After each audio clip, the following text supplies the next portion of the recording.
कुत्सितवाद, वाचो वेगम, वाणी के वेग को शासन में लीजिए, और मनशाह, मनोवेगम, मन का वेग आता है। ये देखूं, ये भोगूं, आदि आदि संकल्प विकल्प, इसके वेग को सह जाओ। कुछ नहीं बोलना, सहने का मतलब होता है कुछ नहीं बोलना। मन कह रहा मुझे ऐसा करना है, मुझे ऐसा करना है, मुझे ऐसा, कुछ नहीं बोलना। कुछ भी उसकी जलन जो हो रही है किसी से नहीं कहना, शांत गंभीर, खत्म। पर उपासक क्या करता है, जो कच्चा उपासक है, नहीं नहीं अब मेरे मन में आ रही, मेरे मन में जलन हो रही, मुझे ऐसा करना है, मुझे ऐसा नहीं। शांत, ना बोलना है जो मन में आ रहा है, ना उसकी जलन पर ध्यान देना है, अपने मंत्र नाम उपासना कर्तव्य में लगे रहो, शांत हो जाएगा। इसके शांत करने की युक्ति है, इसे मतलब मत रखो। जैसे एक पागल आदमी रोड में खड़े तुम्हारे ऊपर कंकड़ फेंके, थूके, गाली दे, तो अपने लोग क्षमा भाव से क्यों पागल है, ऐसे मन भी पागल है, इसके निर्णय पे ना हो। ये क्षण क्षण में बदल, इसको भजन से मतलब नहीं है, इसको क्षण क्षण में नवीन नवीन प्रपंच चाहिए। ये मनसा वेगम, मनोवेगम, इसका स्वरूप यही है, यही बंधन और मोक्ष का कारण है। ये क्षण क्षण में प्रपंच चाहता है। 5 ज्ञानेंद्रियों के द्वारा ये जाल रचा करता है जीव को फंसाने का। जहां हो, जैसी परिस्थिति में हो, बहुत अच्छी परिस्थिति भगवान ने दी, उसी परिस्थिति में भजन कर ले जाओ। परिस्थिति बदलने की जरूरत नहीं है, भजन करने की जरूरत है। भजन कर ले गए तो स्थिति बदल जाएगी, परिस्थिति नहीं। परिस्थितियां कहीं भी अनुकूल नहीं होती, स्थिति अनुकूल बनाई जाती। भजन के द्वारा स्थिति, जीवन में कभी कोई परिस्थिति ही ऐसी नहीं रही जिसमें भजन किया जा सके। जीवन में पूरे, अगर पूरे जीवन के तारतम्य को देखते हैं तो एक कष्ट की वेदी पर स्वाहा ही स्वाहा होता रहा है। जीवन की आहुति केवल कष्ट पर, और आज भी कष्ट ही कष्ट। फिर आप सोचोगे सुख किसे कहते हैं? ऐसे कांटों वाले पेड़ पर ऐसा सुगंधित फूल खिलता है कि जिससे परमात्मा मुग्ध हो जाता है। जीवात्मा नहीं, परमात्मा मुग्ध हो जाता है। वो ये मार्ग है। उस सुमन को लेकर वो अपने श्रृंगार में लगा लेते हैं। सुमन, सुंदर मन, ये कांटों पे खिलता है।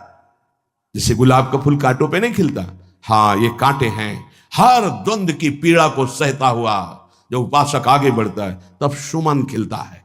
उस सुमन को प्रियाजू अपने केश पास पे धारण करते हैं, उस सुमन को प्रियाजू अपने कर कमल में लेते हैं।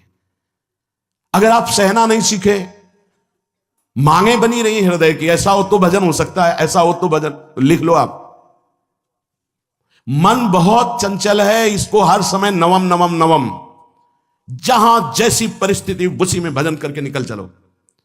गृहस्थ में हो, विरक्त में हो, गांव में हो, शहर में हो, जहां जैसी परिस्थिति, परिस्थिति बदलने की कोशिश मत करो, स्थिति बदलने की कोशिश करो। जिनको लगता है परिस्थिति बदल जाएगी तो भजन होने लगेगा, नहीं।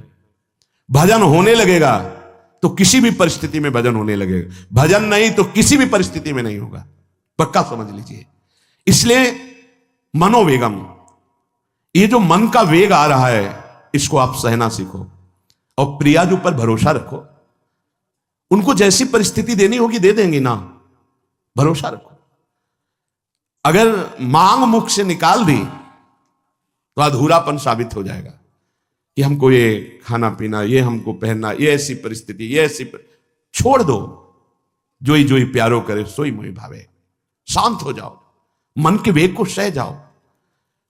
क्रोध वेगम, महाप्रभु कह रहे कुत्सितवाद विकार है।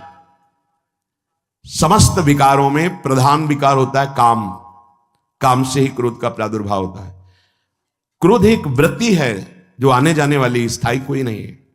जिस समय आपके अंदर क्रोध आए उस समय मौन होकर हट जाइए वहां से, तुरंत जाकर थोड़ा ठंडा पानी पिए, प्रभु के चरणारविंद की तरफ अपनी वृत्ति को ले जाने की कोशिश कीजिए। उस व्यक्ति से चिंतन हटाइए जिससे क्रोध आ रहा है, उस व्यक्ति की उस क्रिया से चिंतन हटाइए जिससे क्रोध आ रहा है, हट जाइए। ये क्रोध का वेग अगर आता रहा तो भजन करने पर भी अनुभव नहीं हो पाएगा। एक बार अच्छे से क्रोध आ जाए, अंदर हृदय जल जाए तो 1 महीने भजन के प्रभाव को रोक देता है पूज्य बाबा के उसमें। फिर आप अगर 12 बार साल में आ गया तो क्या अनुभव में आ गया। इसीलिए 20-20, 50-50 वर्ष हो रहे हैं, कुछ अनुभव में नहीं आ रहा। बहुत सावधान। क्रोध हमारा नाश करता है, किसी और का नहीं। हमारे भजन का, हमारे हृदय के आनंद का, हमारी वृत्ति का बड़ा हल्का स्वरूप हो जाता है क्रोधी पुरुष का। इसलिए क्रोध को सहना है, उसके वेग को सहना है। वाणी के वेग, मन के वेग और क्रोध के। अगर क्रोध के वेग को सह गए तो अगला है हिंसा का वेग। वो अपने आप सह जाओगे, क्योंकि क्रोध से ही हिंसा होती है। हिंसा का वेग, वाणी के द्वारा बहुत हिंसा होती है। ऐसे कठोर वचन बोल दिए जाते हैं जो हृदय को चुभते रहते हैं। बाहर का डंडा लगा है, पिटाई हुई तो 2-4 दिन में ठीक हो जाएगा, लेकिन हृदय में जब पिटाई की जाती है कठोर वचन के द्वारा, तो 10 साल बाद अगर दिखाई दे तो फिर ये वो बोला था, ऐसा बोला था, वो हृदय में घाव बना रहता है। वाणी का हिंसात्मक स्वरूप प्रायः क्रोधी जनों में ही पाया जाता है। अगर क्रोध वेग को सह गए तो वाणी के द्वारा हिंसा नहीं होगी। और मन के द्वारा मलिन हृदय में हिंसा का भाव होता है कि चलो हम वैष्णव में मारेंगे तो नहीं, पीटेंगे तो नहीं आपको, लेकिन भगवान तुम्हारा नाश करेंगे, भगवान बहुत जल्दी, ऐसा भाव मन में, ये भी हिंसा है। शरीर के द्वारा तो ना वाणी के द्वारा, ना मन के द्वारा, ना शरीर के द्वारा। क्यों? उसके हृदय में भगवान बैठे हैं, हमको उनको रिझाना है, हमें निर्दोष होकर भगवत प्राप्ति करनी है। ये हजारों दोषों की पंक्तियां यहां हैं। कोई कहते हैं हम निर्दोष हैं, हमें लगता है कि यही सबसे बड़ा दोष है। नहीं तो अंदर देखा जाए ना तो क्रम क्रम से धीरे धीरे निर्दोष हुआ जा रहा है प्रभु की कृपा से। कोई जन्म से निर्दोष नहीं होता, वो तो अवतार होते हैं भगवान के। एक पद में था, शरण जिसको ले ली हृदय से लगा, और विषय पंख से धीरे धीरे, क्रमशः विषय पंख से धीरे धीरे उसको हटाया। हित जो महाराज जी के लिए आया, हमारे हृदय को धीरे धीरे निर्विषय किया जा रहा है। और सहत सहत बाढ़े भगत ग्रहतन गुरु हितगार, इन दोनों का मिलान कर धीरे धीरे सहाते सहाते हमें निर्विषय किया जा रहा है। आचार्य चरण, इष्ट देव, गुरुदेव कर रहे हैं, हमको राजी रहना है। जैसी परिस्थिति है, जैसी भी हमें गुरुदेव रख रहे हैं, इष्ट देव रख रहे हैं, हमें राजी रहना है। इससे क्या होगा कि हमारे अंदर क्रोध नहीं आएगा, गुस्सा नहीं आएगा। नहीं, ये इतना बेईमान मन है कि इष्ट देव पे भी गुस्सा कर सकता है, ये आचार्य पे भी गुस्सा कर सकता है, ये परम कृपालु गुरुदेव पर भी गुस्सा कर सकता है। क्रोध वेग सह गए तो वाणी और मन और शरीर के द्वारा जो हिंसा का वेग है उससे बच जाएंगे। फिर कह रहे हैं उदर वेगम, उदर वेग भूख। आप लोगों को तो हमें लगता है कि इस वेग को सहना ही नहीं पड़ता। ये जो विरक्त गंगा किनारे घूमने वाले हैं, इनको ज्यादा इस वेग को सहना पड़ता था, क्योंकि प्रायः कभी ऐसे शाम के समय पहुंचना होता, जब आप गंगा किनारे नहीं रुक सकते तो आश्रम, अब वहां पूछ लिया तो पूछ लिया, नहीं पूछ लिया तो राधे श्याम पढ़े। अगर कोई मंदिर मिल गया तो हम आश्रम आदि कोई खोजना ही नहीं, गांव में तो जाना ही नहीं है, क्योंकि नवीन अवस्था में कभी गांव में भिक्षा भी नहीं मांगी, आकाश वृत्ति का ही आश्रय लिया जो शास्त्र सम्मत। गांव में कभी पूरे जीवन में, किसी गांव में, किसी एक रात्रि किसी घर में कभी सहन नहीं। गांव के किनारे मंदिर मिला या कोई आश्रम संत जनों का, वहां भूख के वेग को जो सह जाए तो भजन में बहुत रुचि हो जाती है, क्योंकि भजन से चित्त हटेगा तो भूख व्याकुल करेगी, और उसकी व्याकुलता से बचना है तो भजन में लगना पड़ेगा। और आपको सच्ची कहते हैं कि कई कई दिन भोजन न मिलने पर भी शरीर में गंगा जल के कारण कभी कमी महसूस नहीं हुई। जो दूध में पावर है उससे अधिक सामग्री गंगा जल में है। अब वो बहुत से ऐसे नगरों के समीप से गंगा मैया निकली जहां से बड़ी बड़ी फैक्ट्रियों का, तो नहीं, बहुत सुंदर गंगा जल, वो तो सुंदर है ही, था, है, रहेगा। अपने लोग बड़े बड़े ऐसे नाले ऐसे, जिससे वो भाव तो है पर वस्तु तत्व तो है, पर जो दृश्य है वो अब गड़बड़ हो रहा है। ऐसे यही बड़ा नाला गिर रहा है सामने जाके, अब वहां ऐसे रज लेके ऐसे लगाओ तो दुर्गंध युक्त निकलेगी, क्योंकि वो ऐसे देखो तो ऐसे पदार्थ बहते नजर आ रहे कि अब ये दुर्भाग्य ही है समय का कि परम पावन गंगा यमुना जैसी नदियां जहां स्नान, आचमन और भरपेट जल पीकर परम पवित्र और भगवदानंद में डूबा जाता था, वो भी सौभाग्य छिन रहा है। तो अगर सब सुविधा है तो भी हफ्ते 10 दिन में एक बार इस वेग को सहना तो सीखे। कस के भूख लगे और आज नहीं पाएंगे, एक दिन किसी व्रत का अनुष्ठान करने के लिए हम नहीं कह रहे, लेकिन इस वेग का आनंद तो लीजिए ना कभी। एक टाइम का छोड़ दीजिए, एक दिन केवल हफ्ते में सुबह थोड़ा ले लिया, बस अगले सुबह लेंगे थोड़ा, तो आपकी दिनचर्या नहीं बाधित होगी। आपको तो मिल रहा है ना, मिल ही नहीं रहा था। जो उदर वेग है, भूख में भजन का एक तार जुड़ता है, ये देखा है। क्योंकि ना तो नींद आएगी और ना कहीं और कोई प्रपंच की गुंजाइश है। क्योंकि उदर वेग जब भूख से व्याकुल जी होता है तो बचने के लिए एक ही उपाय है, केवल भगवत चिंतन। हटो उसके चिंतन से। ये पूर्व के संतों ने बहुत कष्ट पूर्वक भजन करके जो लाभ प्राप्त किया है वो आप लोगों को सहज में मिल। कभी कभी अपने को इससे परिपक्व करना चाहिए। जैसे शास्त्रीय पद्धति में महीना में 2 व्रत ही हैं, 15 दिन में एक एकादशी, 15 दिन में एक एकादशी। वो इसीलिए रखा गया है सार्वजनिक रूप से कि वो संयम को ना कर पाए तो 15 दिन में एक दिन संयम पूर्वक पवित्र भजन। अपने लोग जानबूझकर हफ्ते में एक टाइम छोड़ दें या एक दिन कभी ऐसे, तो उदर वेग को सहते हुए भजन। उदर वेग देख लो, उदर वेग को सहने के लिए तो अगला जो बात कह रहे हैं वो अपने आप सह जाओगे। जैसे क्रोध वेग को सह गए तो हिंसा वेग पर आप शासन कर लेंगे, ऐसे उदर वेग को सह गए तो उपस्थ वेग को सह जाएंगे। उपस्थ वेग कहते हैं जनेंद्री के कामोपभोग को। जब पेट में भरपेट भोजन ही नहीं है ना, तो और कुछ चिंतन ही नहीं रहा। यौवन अवस्था, जवानी ऐसे भगवान ने काटी है कि याद ही नहीं रहा कि संसार का कोई सुख होता है। भाई एक लक्ष्य ब्रह्माकार वृत्ति कैसे कैसे तत्वबोध हो, बस कठिन से कठिन जहां वैराग्य की भूमिका वहां कूद जाना, उसी में स्थिति में आने की कोशिश करना, देह राग का त्याग करना, ये युद्ध चल रहा था। बड़ी कृपा है। उपस्थ वेग, इसका जनेंद्री का वेग आता है। जो स्कूल में आदतें जिनकी गंदी हो गई बच्चों की, फिर आगे वो संयम में, उनको बहुत बाधा है। कई ऐसी क्रियाओं से वो जानकारियां रख लेते हैं कि जो अपना सर्वनाश करने के लिए पर्याप्त है। उपस्थ का जब वेग आए तो सहने की सामर्थ्य उसी की आएगी जो उदर वेग को सह जाता है। पक्का। किसी उपासक को देखा बहुत शरीर कृश हो रहा है, तो पूछा क्यों, भोजन क्यों नहीं करते, आप ऐसे कैसे हो रहे हैं, पहले तो आप ऐसे नहीं थे, आप तो पहले बहुत स्वस्थ थे, फिर क्यों, कहा ऐसे ही नहीं, बताइए क्या, ज्यादा आवश्यकता नहीं है, जीने के लिए बस प्राण पोषण के लिए डाल लेते हैं, क्योंकि जो शांति चाहिए वो तो इतने से मिलेगी ना। बहुत सुंदर, बहुत प्रसन्नता है। ठीक है, ठीक चल रहे हो आप, पर इतना पाते रहो कि सीढ़ियां चढ़ उतर ले, इतना पाते रहो कि आपका शरीर काम करे। बका हृदय में बहुत प्रसन्नता है। बहुत सुंदर। संयम में अपने आप को ले आना ये महात्मा का लक्षण होता है, चाहे स्त्री शरीर हो चाहे पुरुष शरीर हो। धन्याति धन्य। आप अपने आप को कस दीजिए, यही तो राग त्यागना ही। जो जवानी में अपने आप को जला दिया वो बुढ़ापे में चमकता है, ध्यान रखना। जो जवानी में उद्दंडता में समय व्यतीत किया वो बुढ़ापे में गंधाता है, ये भी ध्यान रखना।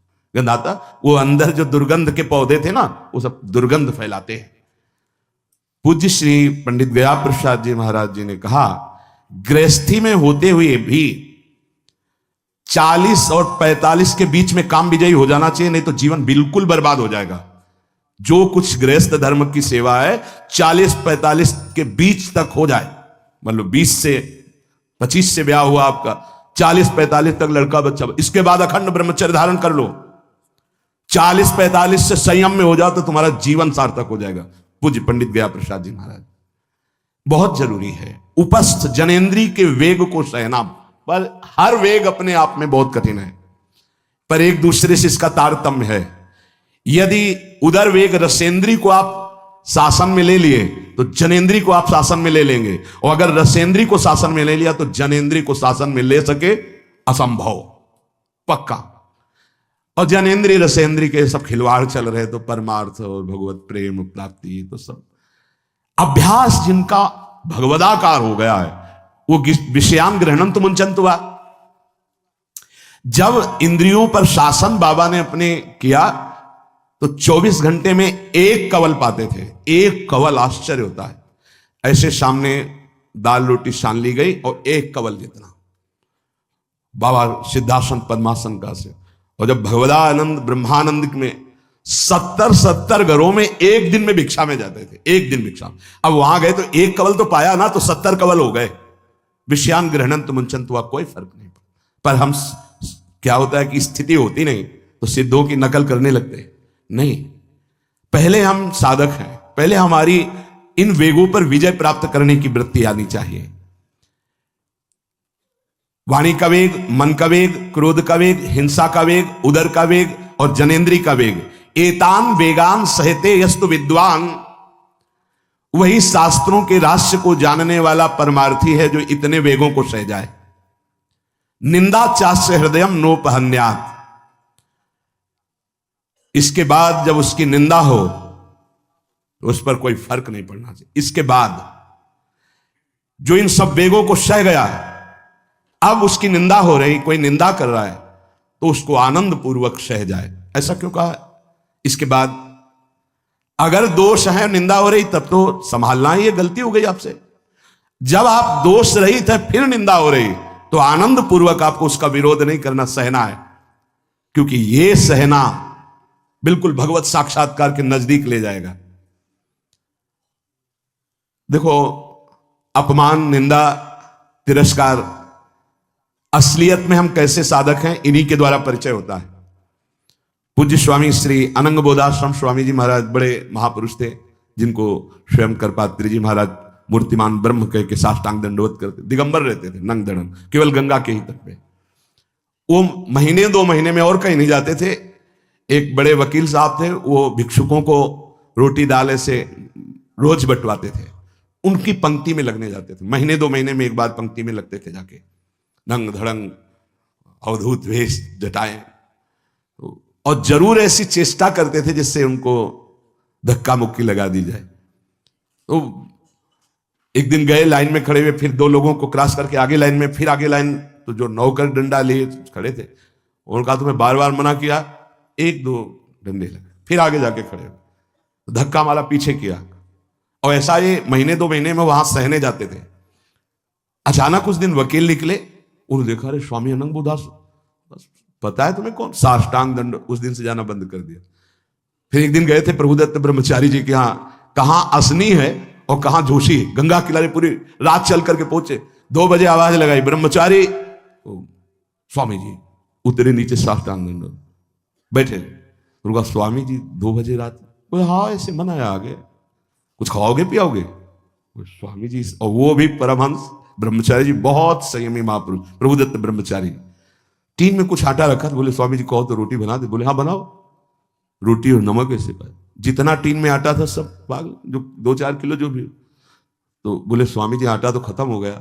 बोले हाँ, भोजन का स्वाद तो साधु ही जानता है। फिर उठे, झूसी से असनी फिर पैदल। हे संतों की मौत, अपमान, तिरस्कार, क्षुधा, हर वेग, ये हमारी कसौटी है।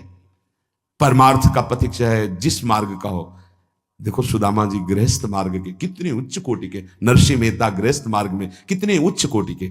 एक कभी तो सौभाग्य ऐसा प्रभु देते जब कोई हमारी निंदा करता है, ये सौभाग्य है, हमें सहने का सौभाग्य मिलता है। कभी तो कोई अपमान करता है जब, तो भगवान से प्रेरित होकर वो सौभाग्य मिलता है। ये साधक को उस समय चिड़चिड़ा नहीं होना चाहिए, उस समय मुस्कुराना चाहिए कि आज मेरी स्थिति का थर्मामीटर डाला जा रहा है, कैसे हो, नहीं आनंदित है। पर देख लो, प्रशंसा होगी तो चेहरा खिला हुआ गुलाब के फूल की तरह मिलेगा, और निंदा होगी तो ऐसे होगा। ऐसा नहीं होना चाहिए। नहीं करत जे अनसहन निंदक, तीनों पे अनुग्रह कियो। इसीलिए पूज्य बाबा कह रहे कि इसके बावजूद, अर्थात समस्त वेगों को सहन करने के बावजूद, तुम्हारी जब निंदा हो और उसको सह जाओ, तब तुम परमार्थ के शूरवीर योद्धा कहे जाओगे। विपत्ति में सब साथ छोड़ देते हैं तो हृदय के भी साथी साथ छोड़ते हैं, ध्यान रखना।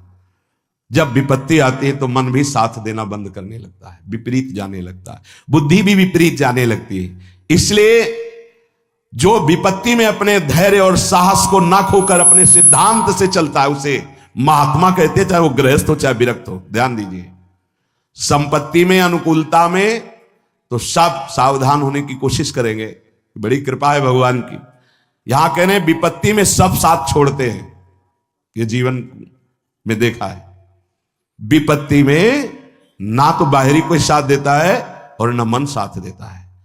उस समय भजन साथ देता है। भजन विपत्ति में हृदय को जो दृढ़ रखे, धैर्यवान और साहस बिल्कुल ना गिरने पावे, आगे बढ़ो, नाम जब तुम्हारा भजन वैसे ही चलना चाहिए, तब समझना चाहिए कि हमारी साधना परिपक्व।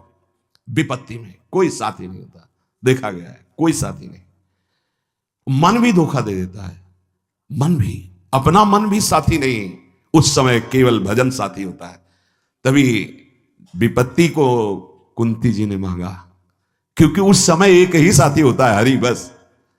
संपत्ति में तो बहुत साथी मिल जाएंगे, अब तो साथी ही साथी हैं, जिधर देखो उधर साथी हैं। वो उस समय तो जिधर देखो उधर केवल हरि है, दूसरा कोई है नहीं। ये बड़ा सुख मिलता है जब तिरस्कार और विपत्ति एक साथ होती है, तो सीधे प्रभु से फोन में बात होती, सीधे प्रभु होते हैं, ये आपके सिवा को। इसीलिए बहुत प्रवीण है कुंती माता, इसीलिए कहा कि मुझे विपत्ति दीजिए जो हर कदम में आपका स्मरण कराती है। अच्छा, प्रभु जब कृपा करते हैं तो ऐसी विपत्ति देते हैं कि अंतिम श्वास तक वो बनी ही रहती है, अंतिम श्वास तक बनी रहती है। हर कदम पर जैसे गार्ड रखा जाता है ना, सावधान, यहां से ऐसे ऐसे ऐसे, हर समय विपत्ति महारानी सावधान, तुम्हारा जीवन कभी भी नष्ट हो सकता है, किसी भी क्षण नष्ट हो सकता है, इसलिए हर समय लक्ष्य पे रखो अपनी दृष्टि, प्रिया प्रीतम पे। ये कृपा होती है। तो उपासक को जब विपत्ति मिले, सब साथ छोड़ दें, मन भी ना लगे, तब धैर्य और साहस दोनों को सुरक्षित रखते हुए साधना में, समय आया है, परीक्षा आई है, फेल मत हो, धैर्य पूर्वक डटे रहो, निकल जाएगा। ये तूफान है, मन का तूफान है, माया का तूफान, निकल जाएगा, आगे बढ़ो। अगर भूल गए तो इससे बड़ी कोई हानि नहीं होगी, ध्यान देना। साहानिस्तन महच्छिद्रम सा चांद्र जड़ मूढ़ता यन्मुहूर्तम क्षणार्धम वा वासुदेवम न चिंतित। अय उपासक, वो मुहूर्त, वो आधा क्षण जिसमें आप अपने प्रभु को भूल गए, किसी भी प्रकार से, अपमान को देखकर, निंदा को सुनकर, विपत्ति के चक्कर, सबसे बड़ी हानि हो जाएगी। आधे क्षण के लिए भी प्रभु को नहीं भूलना। सबसे बड़ी त्रुटि, अंधापन, जड़ता, मूर्खता होगी कि उपासक निंदा सुनकर, अपमान की परिस्थिति में या विपत्ति में अपने प्रभु को भूल जाए। नहीं, एक क्षण के लिए भी नहीं, ना संपत्ति में भूलेंगे और ना विपत्ति में भूलेंगे। जो उपासक है वो ममता शून्य होता है, इसलिए उसका भजन नहीं रुक सकता। न शरीर पे ममता है, न किसी संबंधी पे ममता है। तो विपत्ति किस पे आएगी? इन शरीरों पर ही तो आती है। विपत्ति किस पे आएगी? संबंधों पर ही तो आएगी। तो उसका भजन क्यों नहीं रुकता? क्योंकि ममता शून्य है। इसीलिए इस ममता पर प्रहार गुरुदेव करते हैं, आचार्य शास्त्र करते हैं। ममता शून्य बनो, अपनी ममता केवल प्रियालाल से। तो भारी विपत्ति में भी हमारी ममता सुरक्षित श्यामा श्याम से, उनका चिंतन चलता है। एक एक कदम पर वो मुस्कुराते नजर आते हैं, जब किसी का सहारा नहीं होता, किसी का भरोसा नहीं होता, कोई अपना नहीं होता है। ये जानबूझ करके किया जाता है, नहीं तो संसार में सबके कुछ न कुछ अपने होते हैं। संसार में कुछ न कुछ सपने होते हैं और कुछ अपने होते हैं। जानबूझकर सब सपने मिटाए जाते हैं और सब अपनेपन मिटाए जाते हैं। हमारा स्वप्न भी प्रभु होते, कल्पना, भावना, चाहत, गति, जो हमारे प्रभु होते हैं, और हमारा अपनापन भी प्रभु से होता है। अब व्यवहार में सब अपने हैं। अब देख लो, पहले एक बार अपनापन हटाया, ममता हटाई, प्रभु के चरणों में रखी, इसके बाद अब सबसे प्रभु भाव से नाते नेह राम के मने, अब कोई फर्क नहीं। पर अभी ममता से समता में नहीं पहुंचे, इसलिए ममता हटानी है। एक बार हटाओ, अपने शरीर से, अपने संबंध से, अपने इंद्रियों के भोगों से ममता हटाकर श्री जी के चरणों में। एक अहमता ममता ये जग में है दुखदाई, ये जब श्री जी की ओर लगे तो होत परम सुखदाई। उपासक को क्यों विघ्न नहीं पड़ता भजन में? क्योंकि उसकी कहीं ममता ही नहीं होती। अब वो पधार गए, आओ तो मृत्यु लोक है, जाना ही है, राधा राधा राधा। बलराम ब्रजवासी बताते हैं कि उनके बगल में एक गृहस्थ भक्त थे, तो उनका पुत्र मथुरा गया तो एक्सीडेंट से पधार गया, और उनके 4 घंटे जब का नियम था, तो 2 घंटे हुए थे, वो जप रहे थे। सूचना ही कि आपके पुत्र का एक्सीडेंट हो गया और ऐसा ऐसा, तो उनका है या पधार गया? बोले पधार गया। बोले जब पधार ही गया तो आगे का कार्य आप लोग देखो, 2 घंटा रह गया, पूरा जप हो जाने पर ही हम उठेंगे। पूज्य श्री मुखिया जी महाराज, जो इस समय गाते हैं, राधा वल्लभ जी इनके पिताजी, बड़े मुखिया जी कहे, जहां राधा वल्लभ जी के सामने हारमोनियम में ऐसे हाथ रखा और एक बार राधा वल्लभ जी को देखा, आंख बंद की, तो समाज पूरी होने के बाद ही आंख खुलेगी। इतने में सूचना है कि आपके बड़े पुत्र को अग्नि के द्वारा ऐसा, तो शरीर पूरा हो गया। तो बस राधा वल्लभ जी की तरफ देखा, आंख मूंद ली, पूरी समाज करने के बाद ही उठे। क्यों? क्योंकि ममता शून्य है। ममता युगल चरणारविंद में राधा वल्लभ लाल जी के जाने का समय निश्चित है, चला गया। अब हम श्री जी की सेवा में उसका मंगल ही होगा।